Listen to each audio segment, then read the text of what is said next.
సోదాలు కొనసాగుతున్నాయా? డీటెయిల్స్ ఏంటి? క్రాంతి ఈరోజు ఉదయం 6:30 గంటల సమయంలో దానికి 50 మంది పోలీసులు సీఎం రమేష్ ఇంటి వద్దకు చేరుకొని ఇంట్లో సర్చ్ చేయాలని ఆయన సర్చ్ వారెంట్ ఉంటే మాత్రమే ఇంట్లోకి అనుమతిస్తానని చెప్పారు. కానీ కొంతసేపు పోలీసులకు ఆయనకు మధ్య వాగ్వివాదం జరిగింది.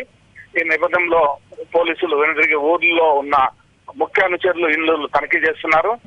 దాదాపుగా టీడీపీ అనుచరుల యొక్క ముఖ్య కార్యకర్తలు సీఎం రమేష్ కు ఎవరైతే అనుకూలంగా ఉంటారో వారి యొక్క ఇళ్లను సోదాలు చేస్తున్నారు. సీఎం రమేష్ గారు కేవలం మమ్మల్ని భయభ్రాంతులకు గురి చేసేందుకే ఈ విధంగా కేంద్ర ప్రభుత్వం చేస్తున్నది అని ఆరోపిస్తున్నారు. క్రాంతి, మాధు, ఇంకా ఎవరెవరు ఇళ్లపై సోదాలు చేస్తున్నారు? డీటెయిల్స్ ఏంటి? క్రాంతి, ఇందులో సీఎం రమేష్ ఇంటి చేయాల్సింటే ఆయన నిరాకరించడంతో వెనుదిరిగిన పోలీసులు ఆ పోట్లగుత్తి ప్రాంతంలోని సీఎం రమేష్ బంధువులైతేనేమి ఆయన ఆయన ఉండే కార్యకర్తలను అన్ని క్షుణ్ణంగా సోదాలు చేస్తున్నారు. ఎందుకంటే ఎలక్షన్ మూమెంట్ లో సీఎం రమేష్ గారు ఇంటికి ఏమన్నా భారీ మొత్తం లేదా నగదు ఏదన్నా వచ్చింటాది అనే కోణంలో చేస్తున్నామని పోలీసులు చెప్తున్నారు. కానీ ఎలక్షన్ లో మమ్మల్ని భయభ్రాంతులకు గురి చేసే విధంగా చేస్తున్న కేంద్ర ప్రభుత్వము. ఎందుకంటే నిన్నలే మొన్న టీడీపీ చైర్మన్ పుట్టా సుధాకర్ 50 ఇంటిపై ఐటీ దాడులు జరిగాయి.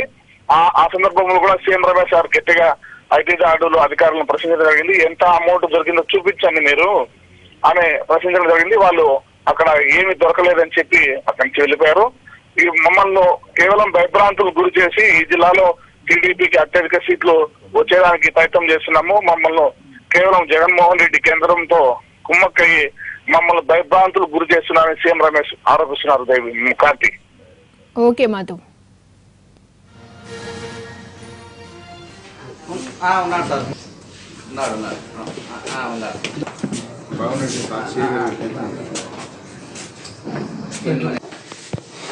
చెప్పి కదా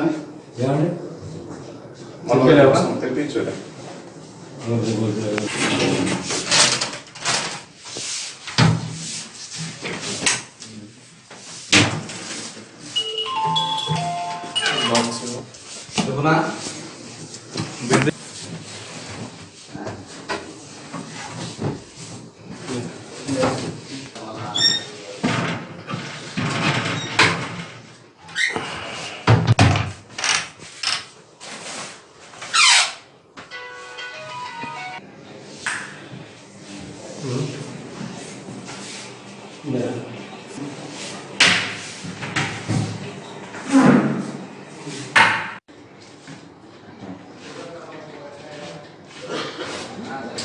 నరేంద్ర అని ఫేమస్ ఉన్నాడు సార్, ఉన్నాడు.